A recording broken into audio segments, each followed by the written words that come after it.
aí galera, estamos aqui no nosso segundo programa do nosso canal Zupinheiro Plural.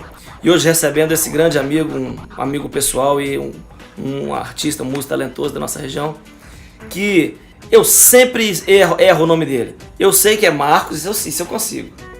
Aí o resto, eu erro. Mas é Foubes? Biezek. Biezek. Que é o normal, e Foubes.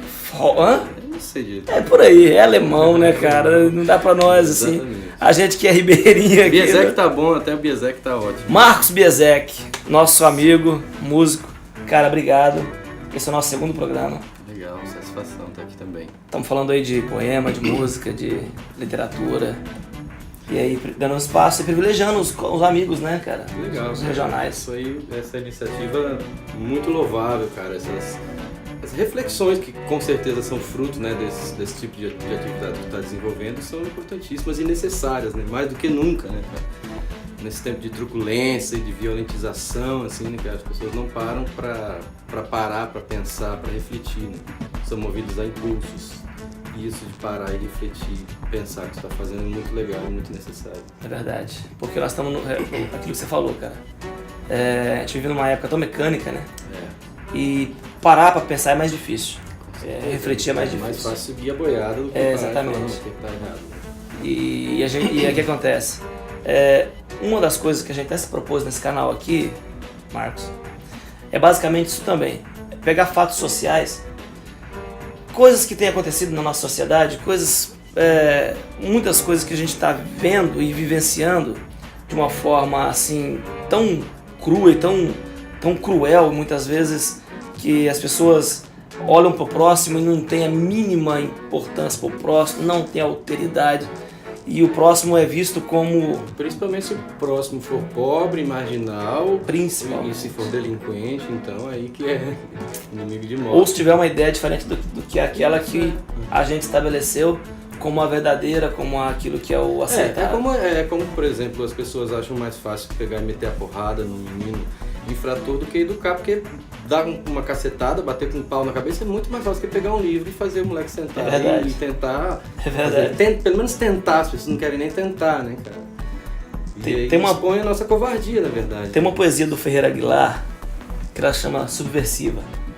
E é bem bacana, cara, isso daí, porque às vezes a gente quer falar alguma coisa e... Eu tava falando com um amigo meu esses dias, Mark, que foi tão interessante. O cara falou assim: ô Azul, eu vejo esses artistas famosos aí, os caras globais, os caras que têm milhões de seguidores, jogadores de futebol e tal. Esses caras poderiam se posicionar politicamente. Esses caras poderiam defender os posicionamentos deles e tal. Esses caras não fazem nada e tipo assim... Depois eu vi o caso que aconteceu com o Wagner Moura. O Wagner Moura se posicionou, pau no Wagner Moura. O Caetano Veloso se posicionou, pau no Caetano Veloso.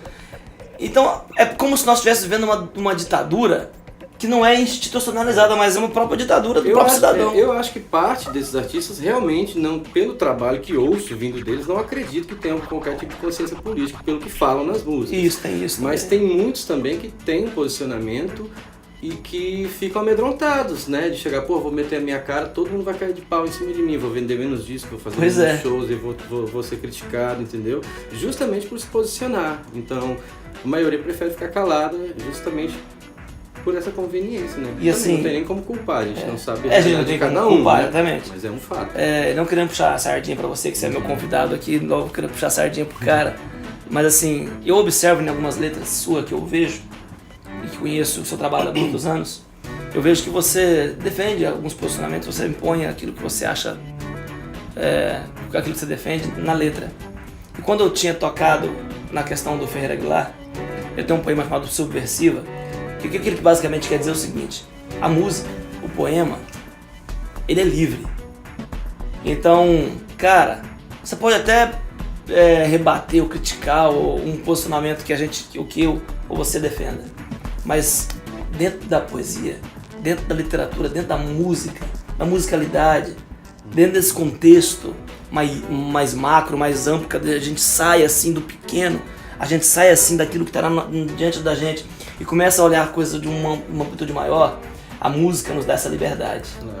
Então, por isso que eu quero até parabenizar você também de antemão, Muito obrigado. porque você consegue colocar na música aquilo que a gente precisa ouvir. Na verdade, assim, eu busco profundidade, né? Assim, eu percebo que, assim, que, por exemplo, o rádio e a TV estão povoados por uma natureza de música que não tem profundidade, né? São coisas rasas, que não provocam, que não fazem o papel também de reflexão que a arte tem, né, cara?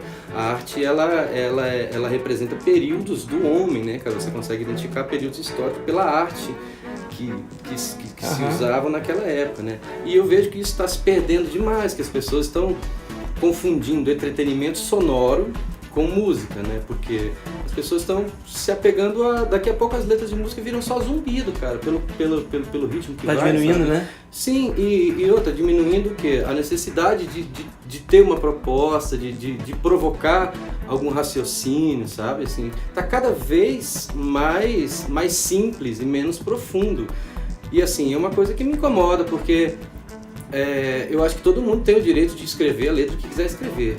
Agora, o problema é não existir políticas que promovam o outro tipo de arte também, que com mais profundidade impede igualdade do que ovacionam e promovem essa coisa mais rasa, né? Quer dizer, a regra, a bagagem cultural da nossa geração está sendo quase só essa arte rasa, né? Que é a arte descartável, né? Sabe o que me lembra isso aí que você falou? Eu assisti uma entrevista do Geraldo Vandré, quando ele voltou do exílio. Ele quase não falou mais, quase não produziu mais, não se viu mais nada do Geraldo Vandré quando ele voltou do exílio. E o período pós-exílio, né, o período antes do exílio, onde ele estourou, né, com aquele hino, caminhando e cantando e seguindo a canção, Somos Todos Iguais. O que acontece? Quando ele voltou do exílio, ele meio que ficou meio assim, não falou mais, ficou quieto. E ele deu uma entrevista e ele foi perguntado por que ele tinha parado de produzir, assim, letras que falavam. Ele falou, cara, a gente produzia naquele momento, é o que a população estava ansiando. Era o desejo. Havia uma necessidade de falar daquilo. E hoje, ele diz o seguinte, há uma massificação da cultura que não tem nem o que a gente produzir, não tem nem o que falar, vai falar o quê? Olha, né? Mas então, é o primeiro momento histórico, assim, conturbado, em que o artista está tendo quase peso nenhum, assim, né, cara? Por exemplo, na ditadura militar, houve enfrentamentos, teve gente que se posicionou e que perdeu muito, mas que se posicionou, né? E hoje a gente está vendo essa neutralidade, assim, a gente está passando por esse momento tão conturbado e a gente não vê exatamente o que estava falando. Política, né, cara? Que estava falando sobre o pessoal se pronunciar, dizer não sou contra, né? Principalmente as pessoas que têm influência, né, cara? É uma coisa difícil de entender, porque a gente não sabe a pressão que cada um sofre, né? Mas assim, eu acho que nunca a política esteve tão afastada, assim, a arte, os artistas estiveram tão afastados do processo político como está acontecendo agora, eu acho. E por isso que eu acho tão importante também tentar fazer essa resistência, né, cara? Eu não abro mão de fazer resistência, de tentar não aderir a esse reles, a essa coisa sem profundidade, sem uma proposta e sem identidade, né? A minha música é uma coisa que eu faço a partir de critérios, né? Eu tenho muitos critérios porque eu não quero pegar uma caneta para escrever qualquer besteira para falar para as pessoas. E ficar no senso comum, né, cara? Exatamente. Eu não tenho um desejo de fazer isso. E falando em música, cara, você vai deixar uma palhinha pra nós aí? Vamos, tocar Semiplanos, que é uma música que eu fiz quando eu vi o comercial pela primeira vez da TV tela semiplana, né, cara? Quer dizer, aí eu falei, poxa, onde o consumismo é capaz de chegar, né, cara? Porra, ou é plano ou não é plano, não existe semi-reto, semi-baixo, semi-alto, né, cara? Quer dizer, por que fazem isso? Para levar consumismo. Primeiro vão vender a semi-plano para todo mundo, depois todo mundo tiver a plana, depois é mais fino e assim vai. Aí inventa outra coisa. Exatamente. Então essa fala sobre isso. E é o hábito que a gente tem de aderir ao consumismo e esquecer às vezes do básico da vida da gente, né?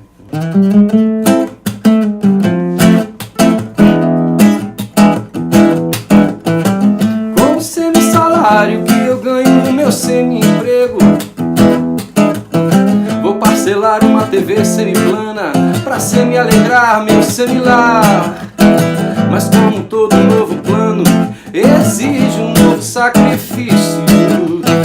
Durante todo esse semestre só vou poder me semi-alimentar. Tô sem telhado, quase sem parede. Em minha casa só dá pra semi-habitar. Se tomo banho, eu passo sede. Se bebo água, não tem como cozinhar. Mas tem TV,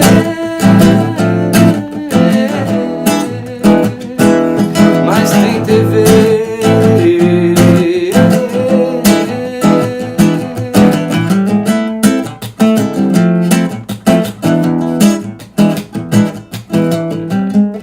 É isso aí. Valeu, Zu. Cara, obrigado. Obrigado Valeu mesmo. você pelo convite. Espero que É isso gere aí. boas reflexões, boas conversas, né? Valeu, Esse cara. nosso papo aqui. Isso E vai ser muito assim, legal. espero que a gente se encontre outras vezes por aí. Certeza, certeza. Um abraço. Pode contar comigo. Pessoal, muito obrigado aí por você ter dado esses minutinhos aí para nos ouvir.